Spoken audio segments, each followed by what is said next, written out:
Es un privilegio, es un gozo compartir nuevamente el repaso justamente de la lección de escuela sabática con alguien muy querido, con alguien muy amigo, que no nada menos que el pastor, sería el capellán, el señor capellán, el principal capellán del Sanatorio Adventista del Plata. Estoy hablando del pastor Tomás Recalde. Tomás, gracias por acompañarnos, es un gusto tenerte. Gracias por la invitación. Y bueno, en este repaso de la lección, ¿no?, con un título quizás muy conocido en lo que sería cuando hablamos de plan de salvación, cuando hablamos justamente de ese encuentro de Dios con su pueblo, con su gente, los dos pactos, ¿no? ¿Qué es lo que te viene a la memoria cuando hablamos de los dos pactos? Ahora sí vamos a los textos bíblicos que corresponden, de ahí de Gálatas 4, 21 en adelante. San Pablo está hablando de, ¿no es cierto? Está hablando de pacto, pero todo su pensamiento allí si uno toma superficialmente, da la oportunidad para interpretar mal, ¿no es cierto? Pero al analizarlo y profundizarlo con sinceridad, honestidad, ¿no es cierto?, y con deseo de conocer y recibir lo que es espiritual profundamente, San Pablo está hablando con mucha claridad al mencionar la palabra, ¿no es cierto?, pacto. Ahora, cuando una persona rechaza, Roberto, el Antiguo Testamento, y al rechazar el Antiguo Testamento, por supuesto, rechaza los valores dada en aquel tiempo, y luego esa misma persona quiere llevar, por ejemplo, el Antiguo Testamento o rechaza y va al Nuevo Testamento, entonces encuentra que son incompatibles, ¿no es cierto? Pierde sustento, pierde muchas cosas, ¿no? El complemento que tiene el Nuevo Testamento. Correcto. Entonces, la interpretación que le dan es que,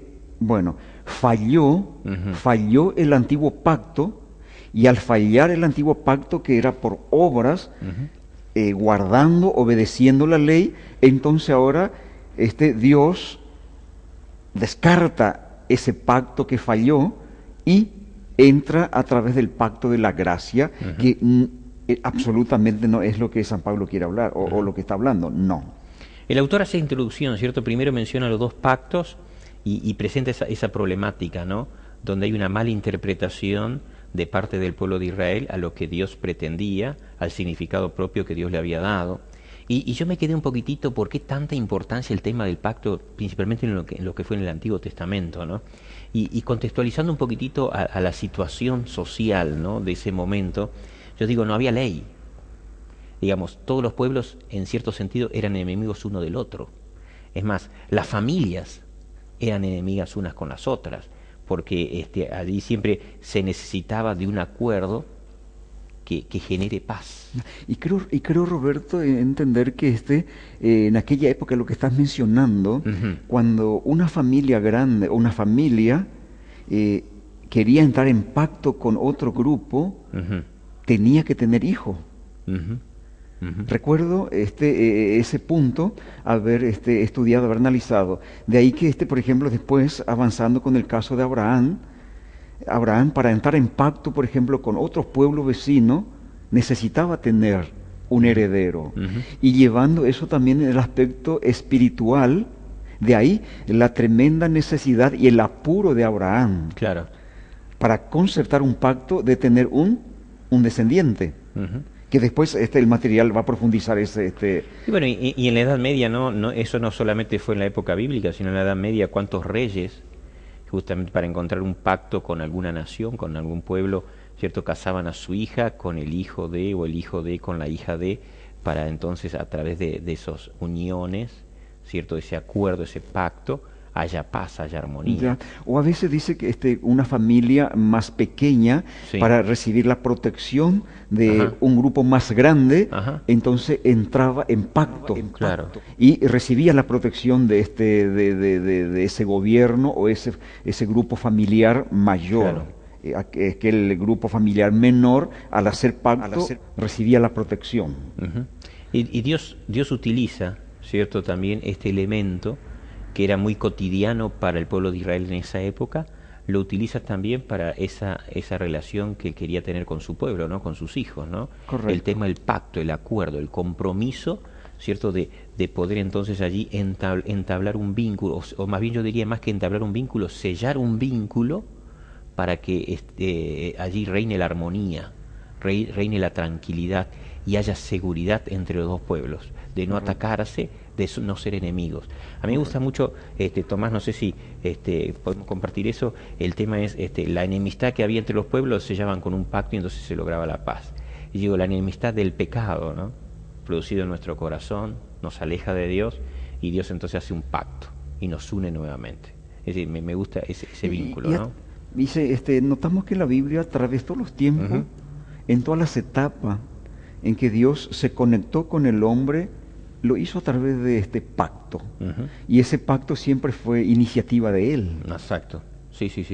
El autor medio lo menciona allí. Si ustedes me acompañan, cierto día domingo, segundo párrafo, la palabra hebrea para pacto es berit, y entonces sigue ahí mencionando el autor. Aparece casi 300 veces y se refiere a un contrato vinculante, un acuerdo o tratado. Y agrega el autor, dice, por miles de años los pactos ayudaron a definir las relaciones entre las personas y las naciones en el antiguo cercano oriente. Los pactos a menudo involucraban la matanza de animales como parte del proceso de hacer, literalmente cortar un pacto. La muerte de animales simbolizaba lo que sucedería a la parte que no cumpliera las promesas y las obligaciones del pacto, ¿no? Y esa misma realidad luego dice que desde Adán hasta Jesús, Dios trató con la humanidad por medio de una serie de promesas de pacto que se centraban en el Mesías prometido, el Mesías venidero, y que finalmente culminaron, dice, con el pacto de David. A mí me gusta la pregunta y cómo desarrolla la respuesta el autor, Tomás, aquí, pastor, en cuanto al tema, dice la pregunta, ¿cuál fue la base del pacto original de Dios, cierto, con Adán y con Eva? Me encantó la respuesta que el autor coloca allí en el último párrafo, y si me permitís lo leo. Menciona allí, el pacto dice, obedece y vive, ¿no? La naturaleza básica del pacto era obedece y vivirás. Dice, eso era posible, pues el hombre fue creado en armonía con Dios. La obediencia era la inclinación natural de la humanidad. Pero ahora aparece la segunda parte, ¿no? Y esto me quedó y me impactó.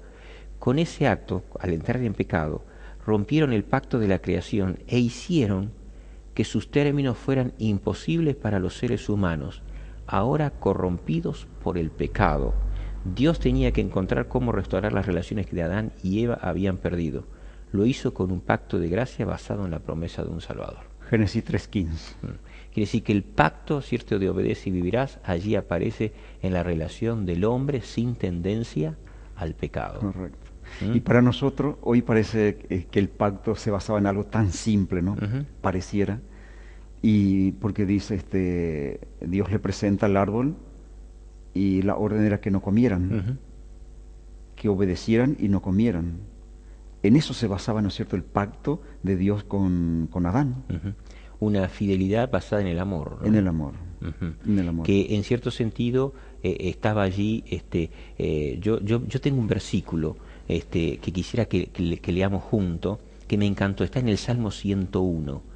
Salmo 101, verso 2. Te lo leo ahí despacito. Dice, entenderé el camino de la perfección cuando vengas a mí. En la integridad de mi corazón andaré en medio de mi casa. Me encantó ese versículo. ¿Saben por qué? Aquellos que me escuchan, que nos están viendo, dice, entenderé el camino de la perfección cuando vengas a mí. Me encanta el sentido es, yo entiendo la santidad, entiendo la obediencia, entiendo aquello que espera Dios de mí después que Él vino a mí, no antes. Es decir, Dios morando en mi vida, ahora entiendo lo que yo debo hacer, no que yo debo hacer para que Dios more en mi vida. Y quizás con esta ideita así chiquitita nos quedamos para seguir en el siguiente bloque, justamente en la interpretación que Dios espera que nosotros entendamos de lo que significa el pacto.